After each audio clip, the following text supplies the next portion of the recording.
Olá, eu sou o Carlos e aqui nós estudamos a Bíblia. Seja bem-vindo ao nosso canal, vamos continuar nosso estudo do Evangelho de João, capítulo 6. Estou eu aqui novamente com a minha estimada tradução de João Ferreira de Almeida, Almeida Corrigida Fiel, publicada no Brasil pela Sociedade Bíblica Trinitariana. É uma tradução antiga, bem clássica, com um português bem arcaico. É talvez a tradução que mais exige para você conhecer a língua portuguesa, né, para poder entendê-la. Mas também é uma tradução belíssima na sua forma, usa um português bem clássico e eu estou trazendo ela para apresentar para você, para que você possa também conhecer mais uma opção de boa tradução. Aliás, não existe tradução da Bíblia inspirada por Deus, tá? No sentido de que os livros são inspirados por Deus. Tradução, ela é um processo dos homens. A inspiração de Deus para a tradução seria assim o Deus agradar-se, né? Deus estimular as pessoas, não é aquela ideia de que é sagrado, essa tradução é sagrada, a outra não é. Tem gente que acha isso, tem gente que acha que só tal tradução ou essa e aquela são sagradas e as demais não são, não tem isso não, tá gente? Tradução é um esforço humano maravilhoso, é um empenho que as pessoas põem das suas vidas para trazer a Bíblia Sagrada ao nosso idioma, mas isso é coisa de seres humanos, então por isso é que tem diferenças, por isso que as pessoas continuam estudando os idiomas antigos para tentar melhorar a tradução, é por isso, tá? Então não caia nessa conversa de que só tal tradução é que deve ser usada e outras não. Você escolhe a que for mais adequada para a sua leitura. Evangelho de João, capítulo 6, verso 41.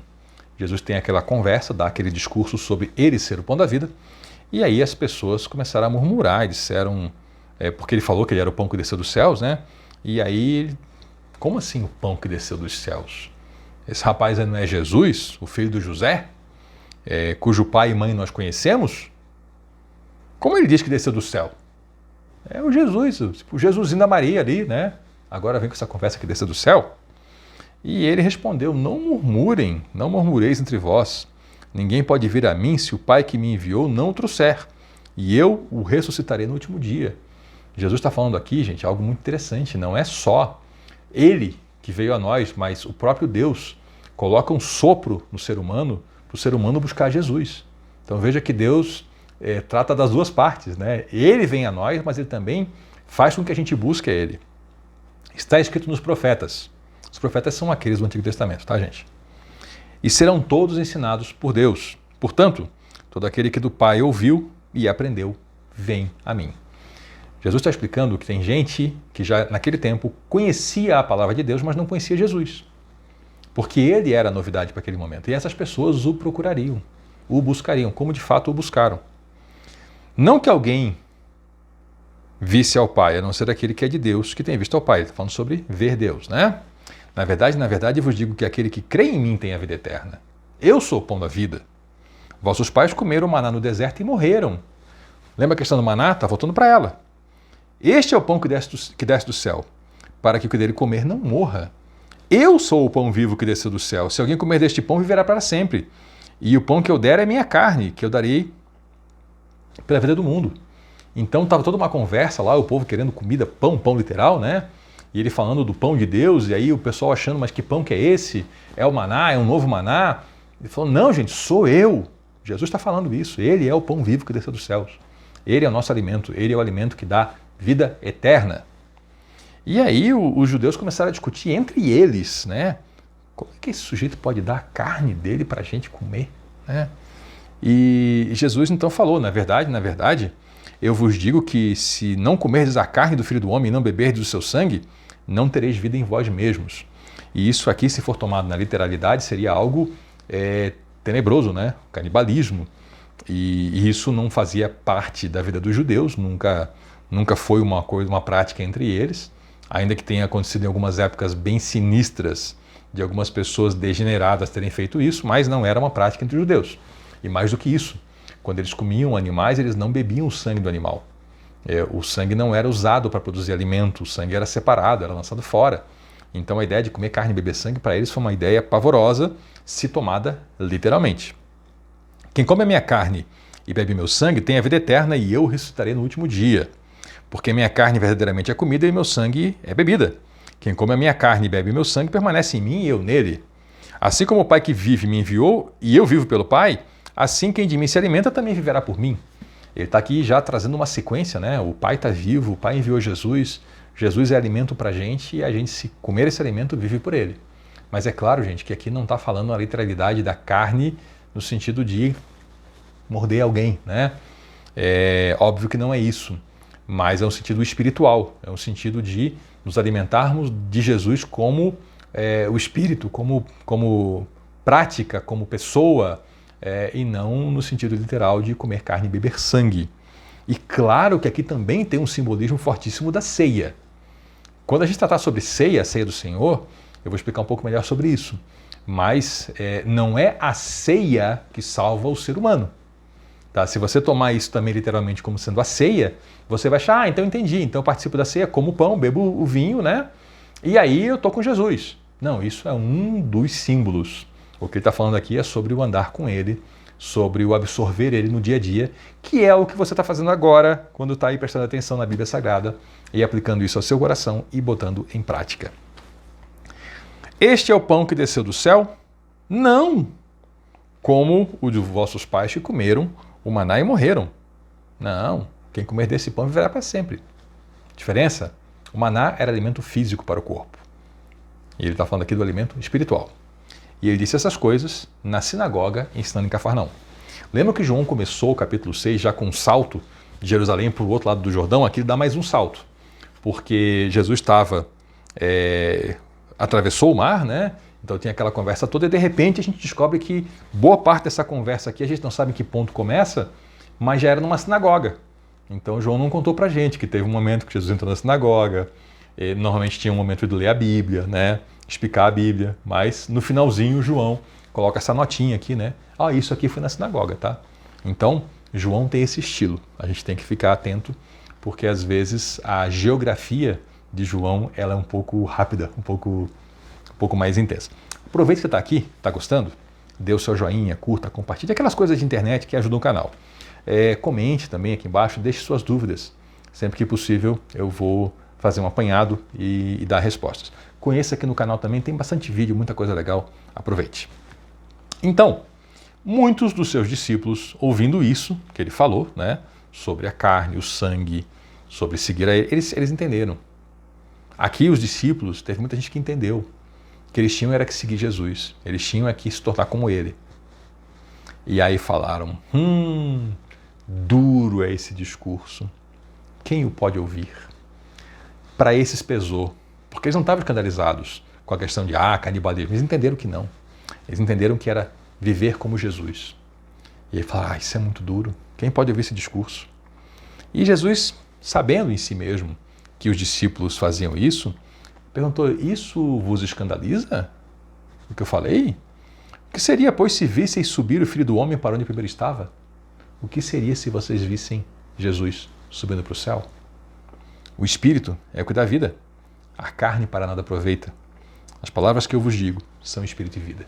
Carne, novamente aqui, com outro significado. A palavra carne tem muitos significados no dia a dia e também na Bíblia, né? Carne pode ser uma comida, a carne pode ser aquela que está no animal vivo ainda, né? Pode ser a nossa carne, a musculatura, o corpo. Pode ser a natureza pecaminosa, pode ser a matéria de que é feito o ser humano. São significados diferentes. E aqui ele está falando que a carne para nada aproveita. A matéria humana para nada aproveita. É o Espírito que dá a vida.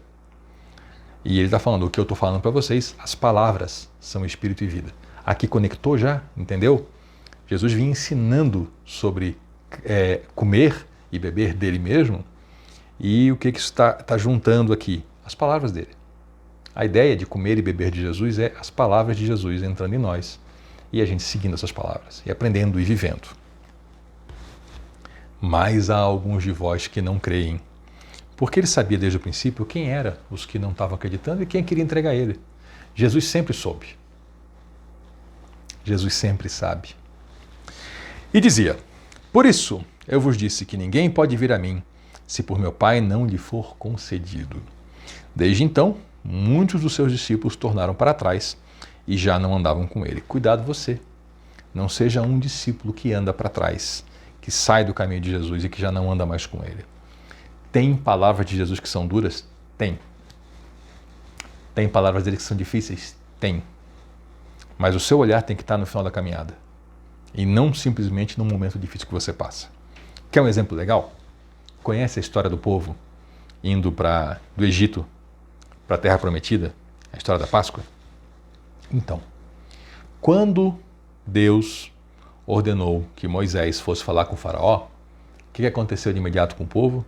Tudo ficou pior. Mas por que ficou pior? Para que o povo fosse liberto e saísse da escravidão. Então a relação com Deus tem disso. Às vezes o momento é duro, mas se o seu olhar estiver no todo da caminhada, você vai saber o que tem que fazer, que é continuar andando com Jesus. Então disse Jesus aos 12, quereis vós também retirar-vos? Vocês também querem cair fora? E o Simão Pedro deu uma resposta maravilhosa, Senhor, para quem iremos nós? Tu tens as palavras de vida eterna. Palavras, novamente. Simão entendeu. Vou para onde? As palavras de vida eterna estão em ti. Eu vou correr para quem? Estão percebendo como Simão entendeu e viu a jornada como um todo?